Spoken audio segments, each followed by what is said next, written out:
Italian dictator Benito Mussolini liked to boast that he'd make the trains run on time.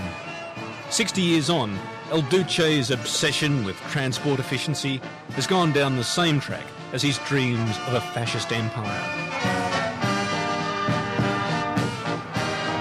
But in one corner of Africa, his legacy endures. For this is the city that Mussolini built.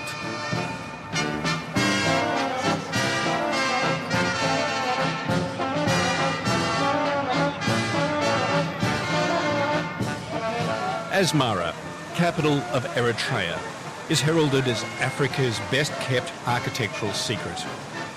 This former Italian colony was built during a time when life was led at a more leisurely pace, more Mediterranean than African, a society of cafes, cappuccinos and cycling that endures to this day.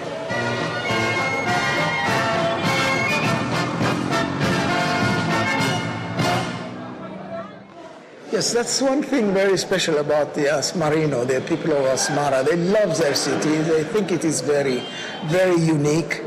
They think that everything else is a copy of Asmara. Even Rome is a copy of Asmara to a certain extent.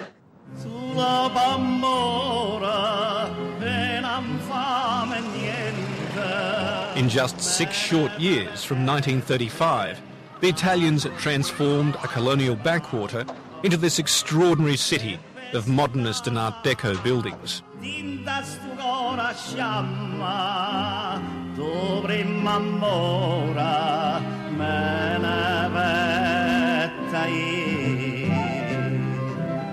Mussolini had apparently decided that he was going to invade Ethiopia and he was going to re-establish, in a way, the Roman Empire. The beginning was to be here.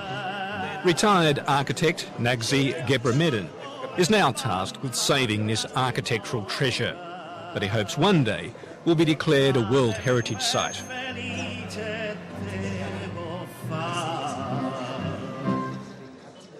If we talk about the historic perimeter of Asmara, which is about 4 or 5 square kilometers in area, within this area we think there are about 600-700 architecturally significant modern buildings. So it makes it one of the largest concentration of modern architecture, more or less all over the world.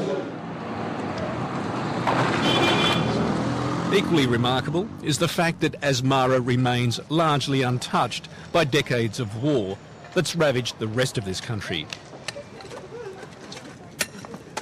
The only trenches these soldiers dig are for repairs to the Italian-era plumbing. The city survived the Second World War and a 3-decade war of liberation, with Asmara always the cherished prize, but never a battlefield. The city's greatest enemy has been time and neglect. With a building such as this, has anything been done to it since the Italians left in 41, do you think? Very, very little. Very little. In a way, it's a witness to how well the building was done. It's now 60-some odd years, and structurally you can't see anything wrong with it. So a bit of plaster, some paint, and new shutters, and this building would be in top shape. Nagzi's biggest challenge is money, or the lack of it. With Eritrea's economy shattered by war, priorities lie elsewhere. We started very, very modestly by taking a loan from the World Bank, only $5 million, a learning and innovation loan. And if you could increase that by, say, tenfold, perhaps you would make a very significant, will be a long way into preserving Asmara's character as it was in the 1930s and 40s.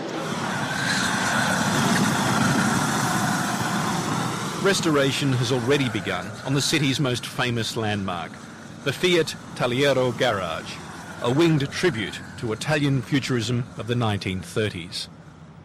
It was designed to imitate an aeroplane, and it was the time in Italian architecture, colonial architecture, where they were experimenting they had plenty of leeway, and so the architect designed this building like an aeroplane. So it was a case of anything goes. Perhaps they could do things here that they wouldn't be permitted to do back in Italy. That's right. I wonder whether they would be allowed to have built a structure like this in Rome at that While old Asmara survived the ravages of time and war, other parts of the city have fallen to that scourge of the heritage architect, the developer. Now overshadowing the Taglioro winged garage is a new multi-storey office block. What's wrong with this? What don't you like about this one? Well, first of all, it doesn't harmonize with the Taglioro building. It does block the flow of traffic and so on, and it's just not the style which is in keeping with the historical Asmara, with the Asmara that was built in the 1930s. We're going to see more of these sorts of buildings in the inner city? No, hopefully not, because there's now an embargo on building within the historic perimeter.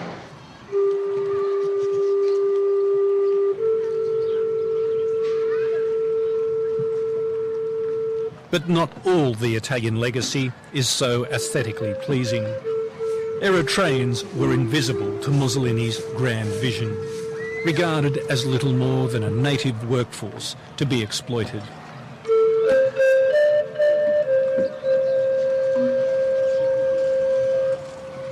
Three-quarters of the modernist city was intended for the 50,000 European colonisers.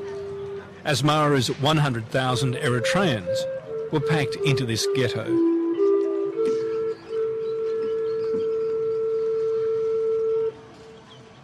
So this was also built by the Italians? Well, let's put it this way. The Italians designated the area as the native quarter, and the population was supposed to fend for itself. So do you think this area has actually changed much, or this is pretty much as it would have been during the Italian era? Pretty much as it was. Minor changes. I'm sure the water has been provided here. Electricity. Most of them have electricity.